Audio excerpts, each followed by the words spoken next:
Hello and welcome to June's Bookorama. I'm June Thomas. Today I want to share some tips to help authors have great in-person book events. Once upon a time, this kind of event were mostly known as bookstore readings, but these days very few authors just sit down and read from their books. And a lot of them happen outside of bookstores, at festivals and other indoor and even outdoor venues.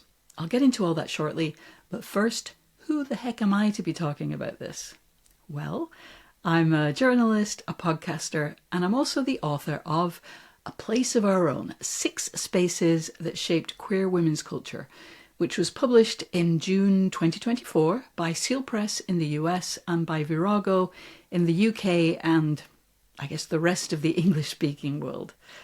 So far, about 3 months after the book's initial publication, I've done 6 in-person events for the book in Washington, D.C., New York City, in Edinburgh, where I live, at Wilderness Festival in Oxfordshire, and in Minneapolis and Chicago.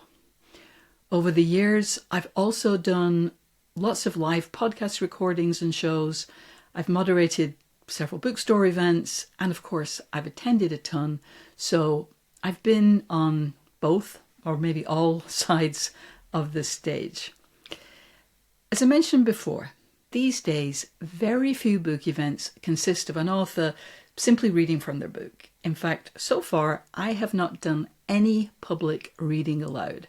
Instead, most in-person book events are conversations with carefully curated partners.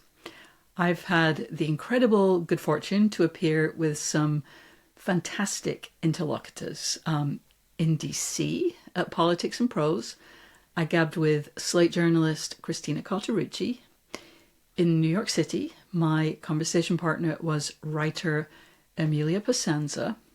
In Edinburgh, I was lucky enough to appear with Dykes to Watch Out For author Alison Bechdel.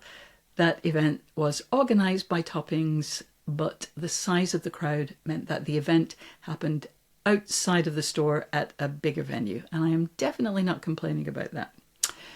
At Wilderness Festival, I chatted with Diarmuid Hester. He is a Cambridge professor who writes like an angel, a very queer, very tattooed angel. Back in the States, at Majors and Quinn in Minneapolis, I was lucky enough to share a stage with Krista Burton. She's the author of Moby Dyke, an obsessive quest to track down the last remaining lesbian bars in America, a very funny book. And in Chicago, at feminist bookstore Women and Children First, which has been in operation since 1979, I got to chat with Sarah Dysack, who is the owner of nearby feminist sex toy boutique Early to Bed. They were all awesome, and I really am incredibly grateful to them all. Now, this brings me to my first tip. You should start thinking about potential conversation partners early, because authors are primarily responsible for identifying these folks. Some stores, especially those that host a lot of events, will sometimes offer to have a staffer be the interlocutor, but that's pretty unusual. Also, if you don't have any connections in the city or you don't know who else will be at a festival, in those circumstances, the organisers will surely help by offering suggestions. And often, usually in fact, you get to choose who you think would be the best fit. But the stage in the marketing and promotional process of your book, when you're thinking about who you're going to approach for blurbs, is also the time to start pondering potential conversation partners. So, what makes a good interlocutor? Well, good chemistry is key, so it would be best if you had talked with them. I'd never met Krista or Sarah before we shared a days, but we had talked on Zoom and I knew that we vibed well together. I hadn't spoken a single word with Diarmuid, but after reading his book, a beautiful book called Nothing Ever Just Disappears, I knew that we'd have a lot to talk about. And that brings me to my second tip, which is more, I guess, of an etiquette question. Show some appreciation. Once someone has agreed to do an event with you, read their book, listen to their podcast, check out their blog or their press materials, whatever is relevant, but do some research. They're doing you an immense favor. They're giving up an evening. They are putting themselves in the public eye. And, it's work. Thank them. Mention their book or whatever is relevant. Also, thank the bookstore or whoever is organizing the event. The truth is, book sales don't always cover the extra costs of staffing and organizing this kind of event. Tip 3 is to offer to help your interlocutor come up with questions, but let them be themselves. It has been super interesting to see how different the interviews have been. Some people want to know about process, some about quite specific episodes from the book. Some go right to the controversial bits, while others seem to want to avoid them.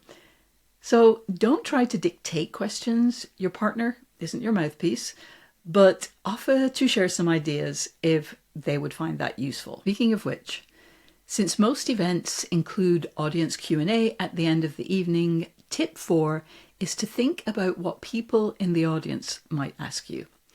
I've noticed that also differs according to location and venue. A Place of Our Own is mostly about American history and culture, so Brits often ask for comparisons to Britain. Folks in the Midwest had a lot of questions related to the Michigan Women's Music Festival. Folks on the East Coast asked about capitalism. And in the South, here I should mention that I also gave a lecture at the University of Georgia. They mostly asked about softball. You cannot possibly predict exactly what people will ask about, but as you're doing your preparation, at least spend some time thinking about what the possibilities could be. My 5th tip is, if you are able to, and if the bookstore can accommodate it, arrive early. Some bookstores do their events after the store closes. And so booksellers don't necessarily want you under their feet when they're kind of taking care of business in that short period before the doors reopen for the event. But if it's convenient for everyone and you're not too nervous, it's nice to go early so that you can talk to audience members as they arrive. Many of the people who came to my events were complete strangers, but others were podcast listeners, newsletter subscribers, friends I hadn't seen in years, former co-workers, women I was on a collective with in the 1980s, family members of exes, people I'd spoken with as part of my research. You get the idea. It was really awesome to get a chance to chat with them, say hey, or just to note, for example, that we had similar taste in shirts before things got going. The other thing is that bookstores will often close as soon as the book signing is over. So it's definitely not as convenient to do that sort of socializing and chit-chatting afterward. This brings me to tip 6. Think about what you might write in the books of those people who want a signed copy. It's fine just to say for X and your name, but maybe there are a few cute phrases you can cycle through. I had one awkward moment where I wrote for name, enjoy this, and then I wasn't sure what else to put. A friend who was standing next to me suggested that I write with coffee. In the end, I decided to leave it at enjoy this. But you will soon learn that this is a really high pressure writing assignment because there are no do-overs. And while some stores will give people who are purchasing a book for signing a post-it note so they can write the name of the person they'd like the book dedicated to, not all stores do this. So have a piece of paper handy so that you can write down the spelling of the names, because you do not want to make a typo, a physical typo in the book of somebody who has just spent money to buy your book. My final tip concerns clothes. I have worn the same shirts, trousers in most of the events that I've done. These were not what I would kind of call my normal wardrobe, not because they're particularly expensive, certainly not that, or particularly special, just that I've kind of reserved them for this occasion so that when I put them on, I'm kind of in on stage mode. The downside of this cunning strategy is that when I look at photos from my events, I see the same shirt and trousers over and over again. But you know what? That's perfectly okay. Very few people will go to more than one event. And unless your book is about having lots of different outfits, I'm pretty sure that no one will care. I have to admit that I have posted photos of events on Instagram, as have women who were in the audience. And yes, I can see a certain similarity, but very few people will have social networks that allow them to see multiple events and spot your sartorial sameness. And you know what? If they do, they're probably your friend and they won't care. So really prioritize comfort. That's the main thing. You really need to feel comfortable when you're on stage, and especially in those very special moments when you have to get on and off stage and when you have to kind of get ready to perch in what is clearly the devil's seating option, a stool. Well, those are my 7 tips for putting on a good in-person book event. Please, if you have ideas, I would love for you to suggest them in the comments. And if you have any questions about my book, A Place of Our Own, 6 Spaces That Shaped Queer Women's Culture, the comments would be a great place to ask them. Thanks for watching. I'll be back soon.